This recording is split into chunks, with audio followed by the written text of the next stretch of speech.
এ যেন বর্ষপূর্তির দিনেই হতাশার সুর। গণ অধিকার পরিষদের সভাপতি এবং ডাকসুর সাবেক ভিপি নুরুল হক নুরু সরাসরি বললেন, অন্তর্বর্তীকালীন সরকারের প্রতি মানুষের যে প্রত্যাশা ছিল বাস্তবে তা পূরণ হয়নি। তার ভাষায়, ঘোষণাপত্রে জন আকাঙ্ক্ষার আসল প্রতিফলন মেলেনি।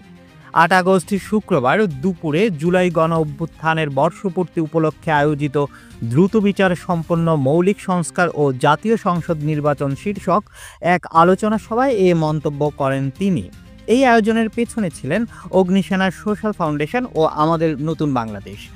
নূর স্পষ্ট ভাষায় বলেন, যে ব্যবস্থার কারণে আওয়ামী লীগের মতো দল তৈরি হয়েছে, শেখ হাসিনার মতো একজন সাইকোপ্যাথ তৈরি হয়েছে, সেই ব্যবস্থাকে ঠেকাতে হলে রাষ্ট্র সংস্কার জরুরি। আগে যারা দেশের লাগাম নিজেদের মতো টেনেছে, এখনও যদি কেউ সেই একই পথে হাঁটতে চায়, তা মেনে নেওয়া হবে না। তিনি সতর্ক করে বলেন, পরিবর্তন চাইলে নিজেদেরও বদলাতে হবে। উদাহরণ টেনে বললেন, একজন সাংবাদিক খুন হলেন, চারপাশে অনেক মানুষ ছিল, তবু কেউ এগিয়ে আসেনি। তবে এই ধরনের ঘটনাকে পুঁজি করে রাজনৈতিক ফায়দা লোটাও সমর্থনযোগ্য নয়।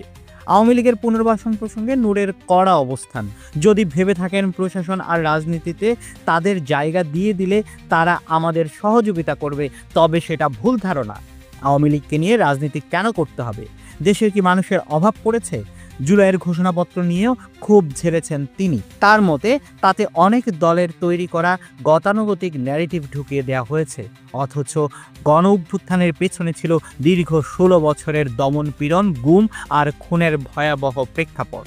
তার এই বক্তব্য যেন স্পষ্ট করে বলছে, বর্ষপূর্তির আনুষ্ঠানিকতায় শুধু তারিখ বদলেছে, কিন্তু মানুষের প্রত্যাশা আর বাস্তবতার ব্যবধান রয়ে গেছে আগের মতোই।